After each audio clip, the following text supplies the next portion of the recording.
I was completely in love with it from the minute I opened the page. I went into the bedroom to smoke a joint. I lit it up, and I turned around, and there's John Lennon sitting on the floor. That's what every writer is shooting for, is that number one slot, and it's terrific to have landed there. This is Off the Shelf and on your radio. Best-selling author Ellen Hopkins' novels are filled with envelope-pushing, contemporary, gritty subject matter, and at the same time are written entirely in poetry. Though her subjects are often considered too harsh or too graphic, with the expanding audience for each new book, Hopkins proves that she is writing the stories that teenagers want to read. With her legion of fans, Hopkins has been called by Media Bistro the best-selling living poet in the United States. Her book Glass is just out in paperback, and she has a brand new book, Tricks, due out in August. Ellen, thanks so much for coming on the show. We're thrilled to have you. To kick things off, we'd love to hear a little bit about your background, where you're from, and how you got started writing. I was adopted as a baby and grew up in California, Palm Springs, where I actually happen to be right now, looking out the window, kind of like where I grew up when I was little. And then we moved to the Santa Ynez Valley, which is inland from Santa Barbara, California, for high school. And I lived there until my late 20s.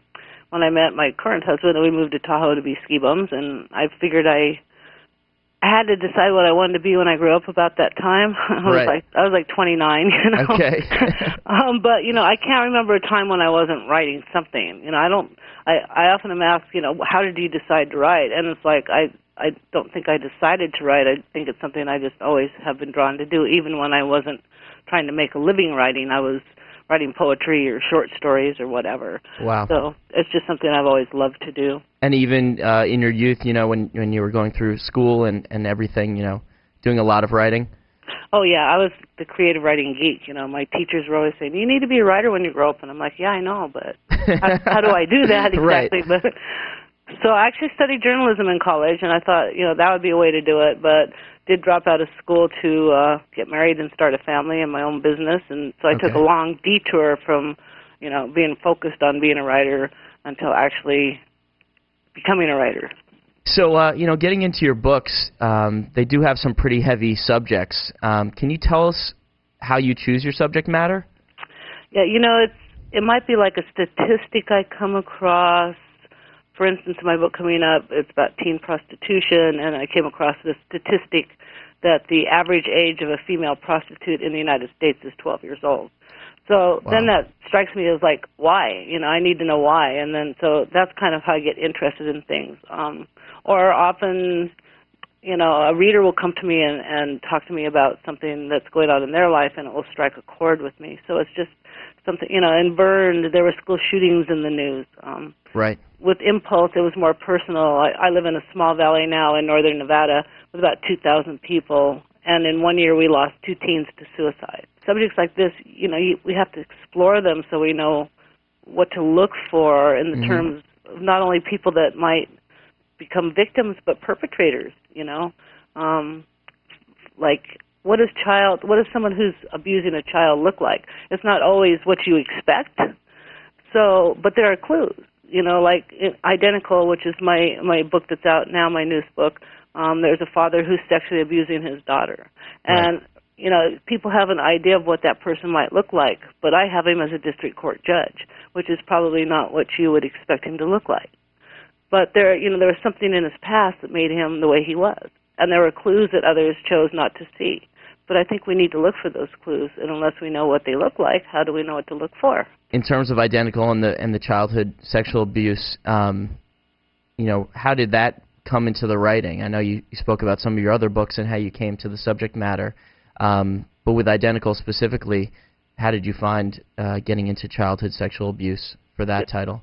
It was actually very personal. Three friends of mine separately. They don't even know each other, but they came to me separately. They're women who were abused as children. One as young as 4, one started when she was 8, and one when she was 12.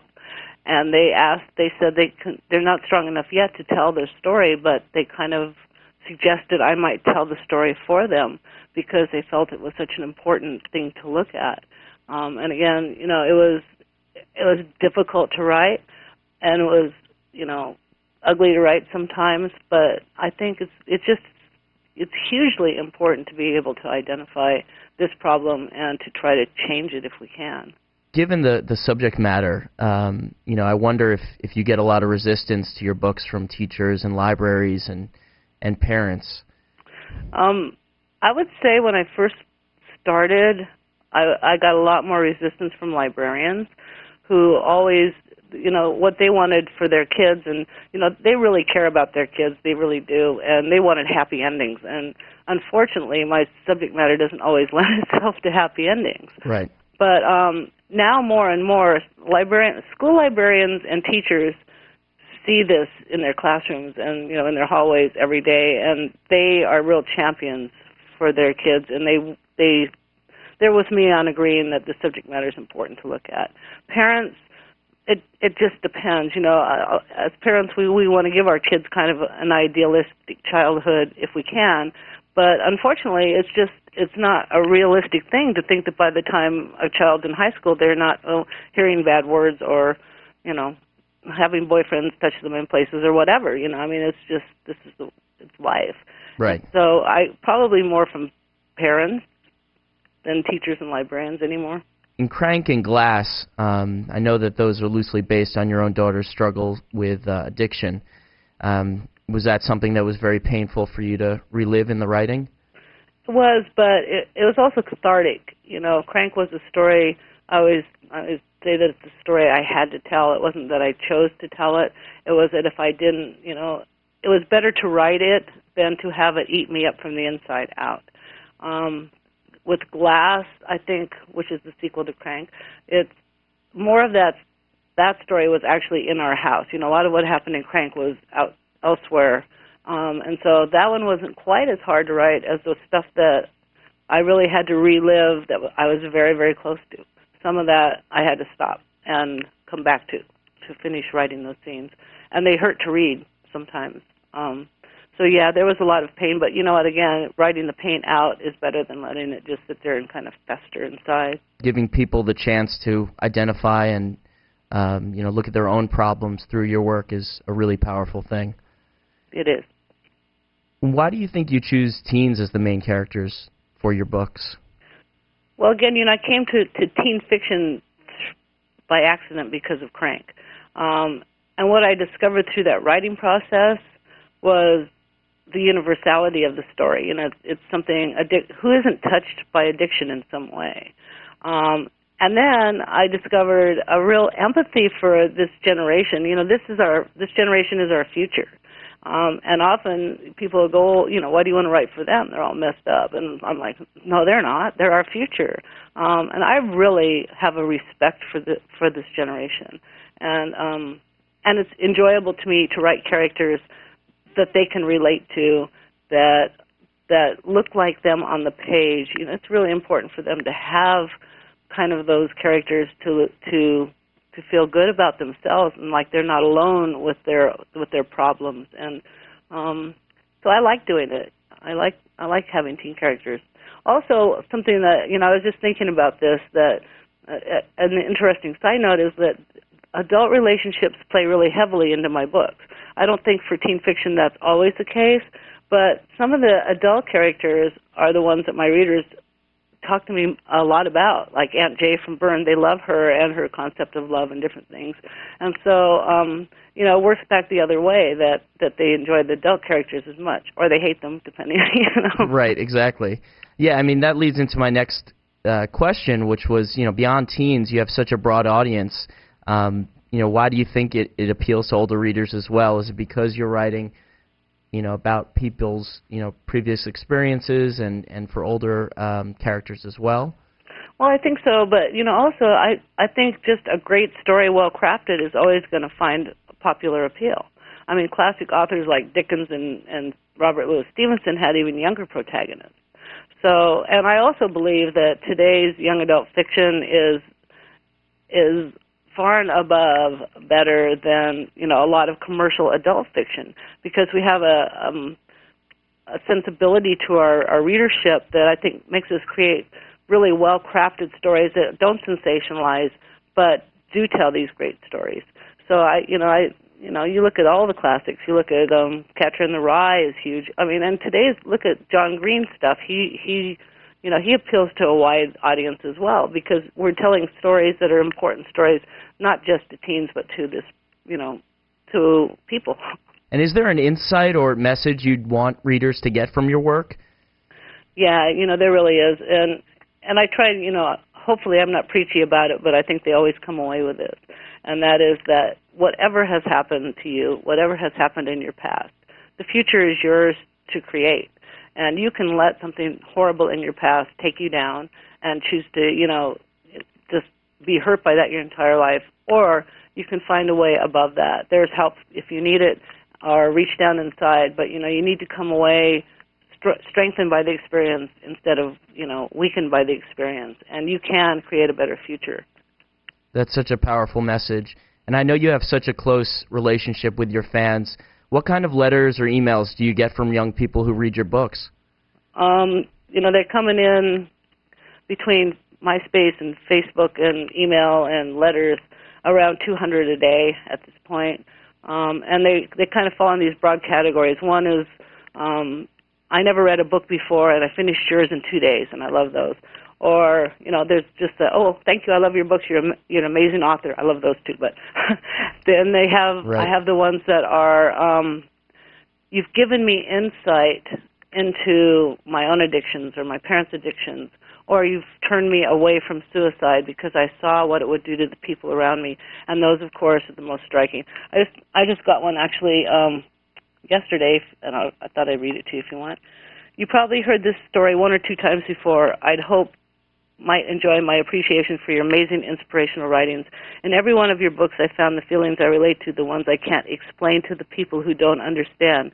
The feeling of crimson in a porcelain bowl, the feeling of being someone one moment and a different someone the next. I find a piece of me on every page, every line. Thank you for being there to understand the misunderstood. That's fantastic. As an author, that must be so incredible to receive a note like that from a fan. Absolutely. Just to keep you going and knowing that you're connecting with people on such a personal level. It really has given a lot. Again, I come back to Crank because that book is why I'm here, and it has given a lot of meaning to those years of pain that we went through, that I can, hopefully touch some lives in a more positive way. So obviously your books are helping people. Do you ever work directly with young people in a one-on-one type of real-world situation? Oh, absolutely. After I leave this, when I pack up here, I'm in fact going to do a high school visit, followed by a creative writing workshop for teens. And so I'm out about 100 days a year traveling right now. Some are writers' conferences, but a lot of that is high school visits and teaching creative writing or doing some drug programs or working with juvenile populations, in detention centers. So I do a lot of that one-on-one, plus that kind of MySpace and Facebook online stuff that I do daily. Right. So there's a lot of interaction with my readers. And I wanted to get into your writing now. Besides all, the amazing subject matter you handle and your relationship with your fans, something special about your writing is that it's done completely in poetry. How did you decide to write in poetry? Well, I started Crank as a prose novel, and again, I wanted to write that book from my daughter's point of view. I wanted to look at her world through her eyes, not through my eyes. And I started it in prose, and the voice was too angry. It was my voice and not hers. I actually saw another verse novelist, Sonia Stone, speak at a conference. And I've been writing poetry for years, and it just struck me that, that's the way to tell it. Because what poetry does is it really pulls you inside the characters. Poetry is about how the poet views the world. And so by writing through verse, I should probably mention that for people that are listening that are afraid of poetry, or it's not like rhymed verse. It's narrative verse that sort of on the I shouldn't compare myself to Shakespeare or Homer, I guess, but kind of in that vein where one poem leads right into the next, so it just flows. Right. But it has the effect of drawing readers right inside those characters and looking at the world as they become the poet, if you would. And there's a disparity of words on the page, which is really nice for readers that are maybe not as good a readers. There's a lot of visual interest to what they see on the page, which is for a generation that's kind of visually oriented. It's appealing. And then I think for older readers, it kind of, all that imagery and the sensual feel of poetry really strikes their inner ear, not necessarily what they're hearing, but what their subconscious is hearing. Absolutely. The beauty of language, I think, is very appealing. So I know you have tricks coming out at the end of the summer, and you touched on that it is subject matter relating to teenage prostitution. Can you tell us a little bit more about that book and what readers have to look forward to? Yeah, the book is, the prostitution part of that book is the last quarter of it. So it's not just about what's happening to these young people as teen prostitutes. It's about 5 young people from all different parts of the country, 2 guys, 1 gay, 1 straight, 3 young women who, come to prostitution, as most do, out of a need for survival. But there's a religious girl, there's a wealthy girl, there's, a girl from the wrong side of the tracks. These are all different kinds of people that might end up in prostitution for whatever reason. And so the story is really about their lives before and what drives them to that point of prostitution, which is survival. And they all end up in Las Vegas, which, I just thought, well, that would be a great irony. Sin City would be the place for them to maybe get rescued or not. But there's also a successful teen rescue service in Las Vegas. And so there was a way for them to get out. Whether they do or not, you'll have to wait until summer to find out. Fantastic. Well, fans, I know, are going to eat it up. And Ellen, thank you so much for joining us on Off the Shelf. And it's great speaking with you. Thanks so much. Ellen Hopkins' new paperback, Glass, is available from McElderry Books. And you can learn more about Ellen Hopkins at www.simonandschuster.com.